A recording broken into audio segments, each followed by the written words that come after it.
आरंभ की घोषणा की थी तो उसके पीछे एक ही विचार था,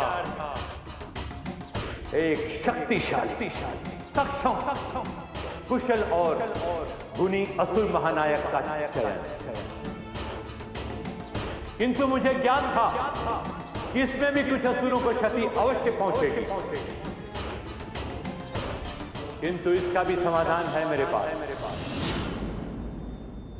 जिन वीर असुरों ने अपनी क्षमता प्रमाणित करनी हो तो अपने प्राण गंवाए हैं, उन्हें मैं मृत संजीवनी विद्या से पुनर्जीवित करूंगा। असुर गुरु शुक्राचार्य की जय! असुर गुरु शुक्राचार्य की जय! असुर गुरु शुक्राचार्य की जय!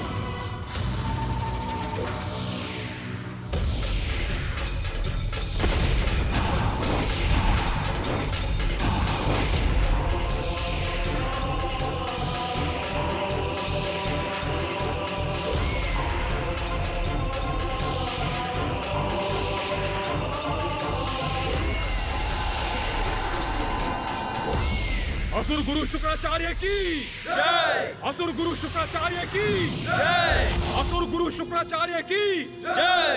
असुर गुरु शुक्राचार्य की जय! असुर गुरु शुक्राचार्य की जय! असुर महानायक सेना रहित रहकर कुछ भी कर पाने में अक्षम होंगे। इन वीर असुरों ने वहां पहुंचने की आकांक्षा में अपने प्राण गंवाए हैं जहां तुम खड़े हो महानायक शुंभ। तुम इन सब का नेतृत्व करोगे।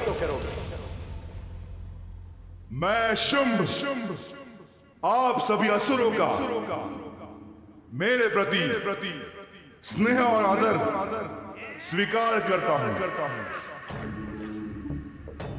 मुझे महानायक शुंभ को आप जैसे वीर असुरों के सहयोग की अपेक्षा है, जिसके लिए मैं आप सभी का धन्यवाद करता हूं। असुर श्रेष्ठ शुंभ की जय! असुर श्रेष्ठ शुंभ की जय! असुर श्रेष्ठ शुंभ की जय! असुर श्रेष्ठ शुंभ की जय! असुर श्रेष्ठ शुंभ की जय! असुर श्रेष्ठ शुंभ की जय! असुर श्रेष्ठ शुंभ की जय! असुर श्रेष्ठ शुंभ की। प्रतीत होता है असुर गुरु शुक्राचार्य ने शुंभ को असुरों का महानायक नियुक्त कर ही दिया। हाँ भैया, हमारे पास अधिक समय नहीं है। चलिए भैया, हमें शीघ्र लौटना है। शीघ्रता कीजिए।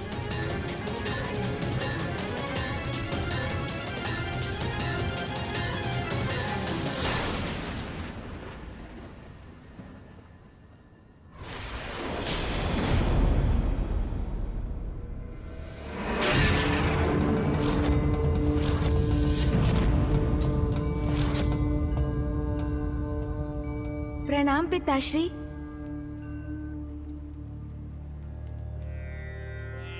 गणेश जी, तो ये भयंकर असुर शुंभ अब असुरों का नवीन महानायक नियुक्त हुआ है? हाँ ऋषिवर, भैया और मैं शुंभ और निशुंभ की अपार शक्ति और युद्ध कौशल की प्रत्यक्ष साक्षी रहे हैं। ये कैसी अस्पष्ट छवि है। बलवान तो वो है ही, और साथ में उनमें असुरों का नेतृत्व संभालने के गुण भी हैं। ये कैसा दृश्य है जो मैं देख रहा हूँ।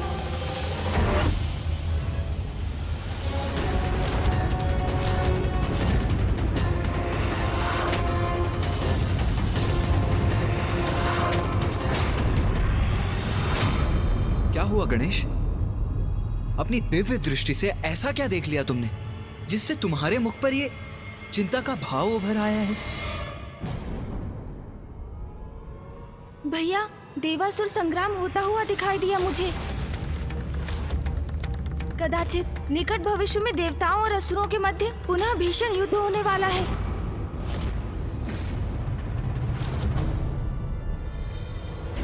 तब तो हमें भी तत्पर रहना चाहिए गणेश। शत्रु पर विजय प्राप्त करने के लिए केवल इतना ही ज्ञात होना पर्याप्त नहीं है कि उसकी अभी की क्षमता क्या है, अपितु यह भी ज्ञात होना अति आवश्यक है कि उसका भूतकाल कैसा था, वो किस प्रयोजन से प्रेरित है, और सबसे अधिक महत्वपूर्ण कि उसकी दुर्बलता क्या है। किंतु गणेश, शुंभ और निशुंभ के विषय में तो हमें कुछ भी ज्ञात नहीं है। किंतु मुझे ज्ञात है भैया, शुंभ निशुंभ कौन है और उनके संपूर्ण जीवन से मैं भली भांति परिचित हूँ। किंतु कैसे गणेश? माता महाकाली की कृपा से, उनके द्वारा प्रदान की गई शक्ति से मुझे आपके इन प्रश्नों के उत्तर ज्ञात है भैया।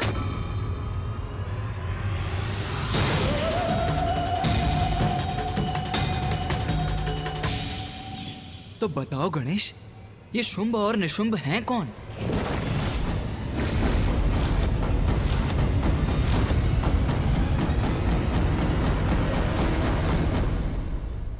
होने के पीछे भी अवश्य ही कोई बहुत बड़ा कारण है। तो बताओ गणेश, ये शुंभ और निशुंभ हैं कौन?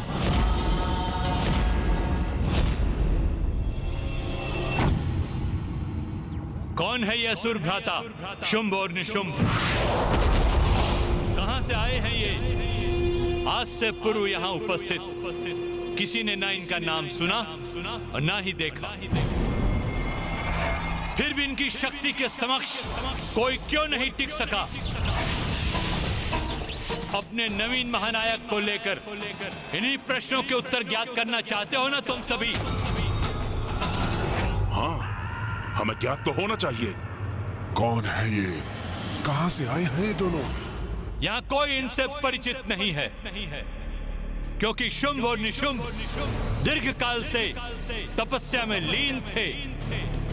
घोर तपस्या कर अपनी शक्ति में वृद्धि करना चाहते थे, जिससे अत्यंत शक्तिशाली बनकर अपने असुरों का उत्थान कर सके। तब के परिणाम स्वरूप कौन सा वरदान प्राप्त किया इन दोनों ने? तो इनकी शक्ति का कारण इनका तप ही है। आज शुंभ के राज्याभिषेक के पूर्व मैं इन दोनों भ्राताओं का पूर्ण परिचय दूंगा। असुरों का नवीन महानायक शुंभ और उसका भ्राता निशुंभ ऋषि कश्यप और प्रजापति दक्ष की पुत्री देवी दानु के पुत्र हैं, और इनका अग्रज भी अत्यंत शक्तिशाली असुर था और उसका नाम था नमूची।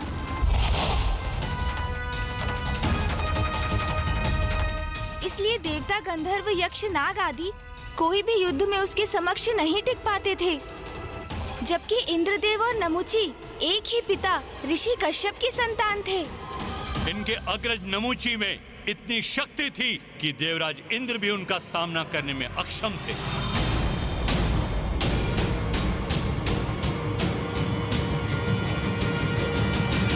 देवराज इंद्र भी सामना नहीं कर सकते थे नमूची का, तो क्या देवराज और नमूची का सामना भी हुआ? किंतु फिर क्या हुआ? नमूची देवराज के आसन पर स्थित क्यों नहीं है?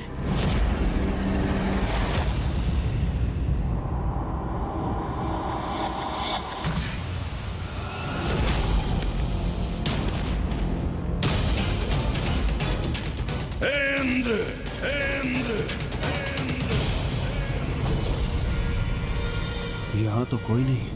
फिर ये किसका स्वर? कौन है ये जो मेरे ही लोक में, मेरे ही भवन में मुझे इस प्रकार पुकारने की धृष्टता कर रहा है? कदाचित ये मेरा भ्रम है। कोई भी तो नहीं है यहाँ। देवराज इंद्र, कौन हो तुम?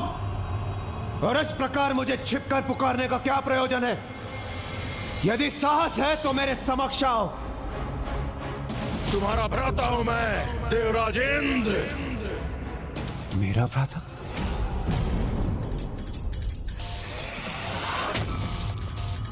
मैं हूं नमूची।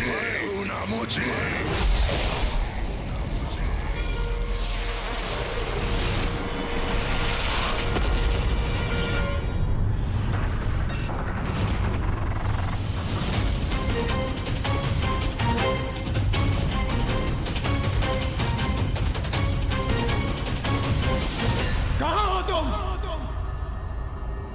नमूची! आओ नमूची, मेरे समक्ष आओ। क्या हुआ भीरू नमूची? यदि साहस है तो मेरे समक्ष प्रस्तुत होकर मेरा सामना करो। देवराज इंद्र का सामना करो। मैं इन मेघों में कहीं भी हो सकता हूं देवराज।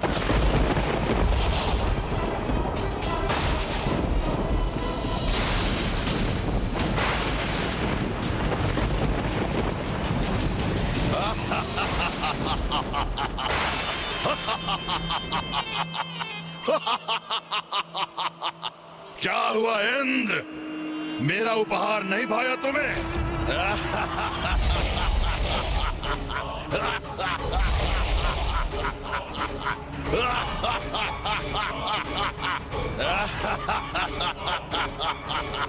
तुम्हारा इतना दुस्साहस, मेरे ही लोक में आकर तुम मुझ पर प्रहार कर रहे हो दुष्ट। सौतेले भ्राता हो तुम मेरे, किंतु शत्रु भी हो तुम इंद्र। तुम्हें स्वर्ग के सिंहासन से हटाकर ही रहूंगा। सौतेले भाई हो, इसलिए तुम्हें यहाँ से सुरक्षित लौटने का अवसर दे रहा हूँ। यदि कोई अन्य असुर होता तो अब तक मैं उसका वध कर चुका होता। जाओ, लौट जाओ यहाँ से।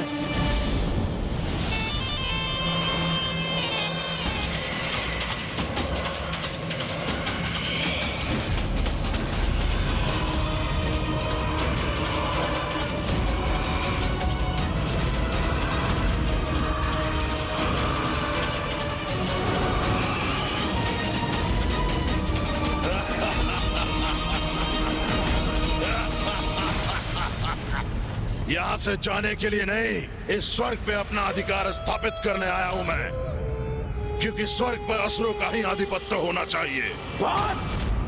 मूर्ख हो तुम, जो तुमने मेरी चेतावनी नहीं सुनी। तो लो, अब मेरे प्रहार का सामना करो।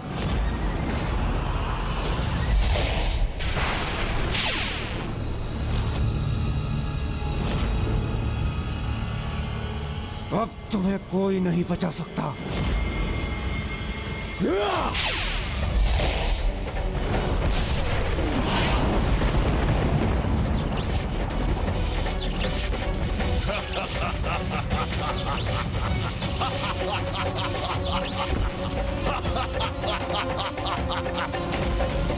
अरे थोड़ा तीव्र प्रहार करो इंद्र, युद्ध कर रहे हो मुझसे, परिहास नहीं। ये कैसे संभव है?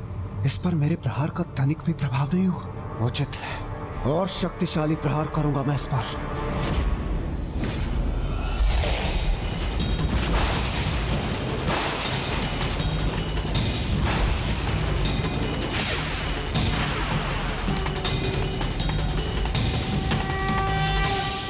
अब कोई तुम्हारी रक्षा नहीं कर सकता नमुची, कोई भी नहीं।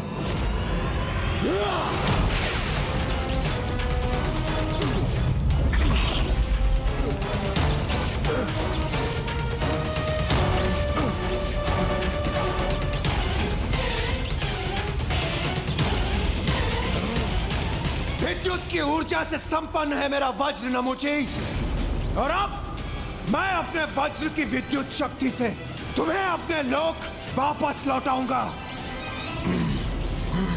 इस दुष्ट ने बांध दिया मुझे, किंतु इससे अधिक वो और कुछ नहीं कर सकता।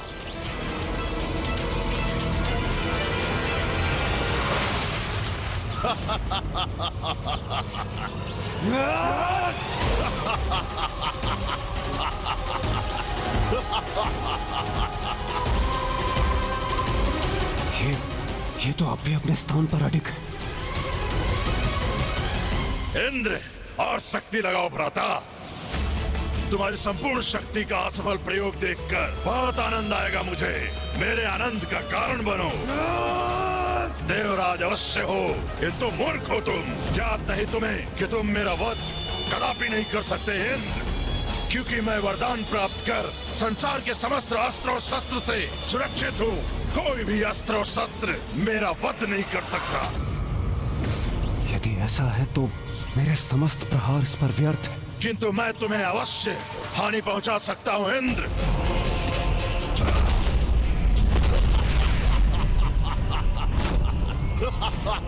इसने तो स्वयं को मेरे बंधन से मुक्त भी कर ली। मेरे हाथों से तुम्हारी पराजय निश्चित है।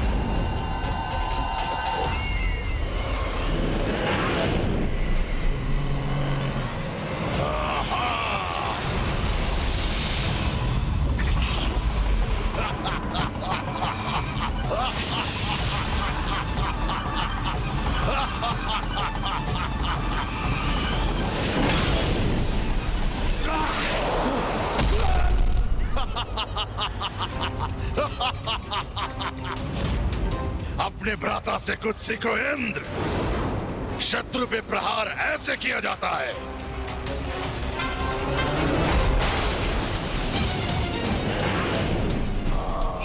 ये तो पुनः वार करने को तैयार है। और शत्रु को धूल दूषित करने के लिए और सशक्त प्रहार ऐसे होता है।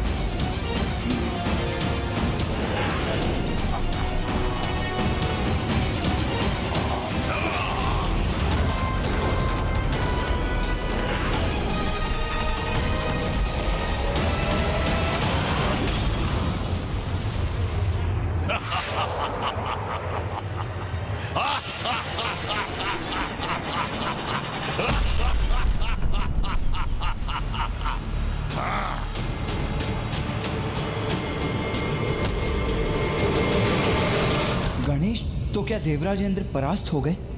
नहीं भैया, तो फिर नमूची से देवराज ने अपनी रक्षा कैसे की? स्वयं के विवेक और संयम की शक्ति का प्रयोग कर भैया।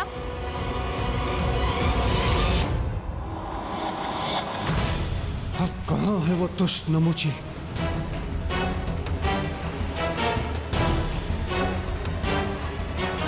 सागर के जल का ये फेन?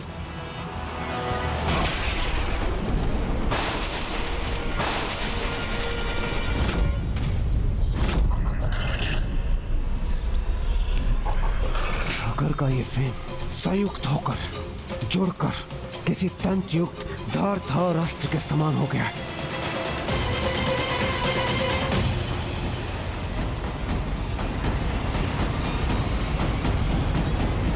क्योंकि मैं वरदान प्राप्त कर संसार के समस्त अस्त्र और शस्त्र से सुरक्षित हूँ। कोई भी अस्त्र और शस्त्र मेरा वध नहीं कर सकता।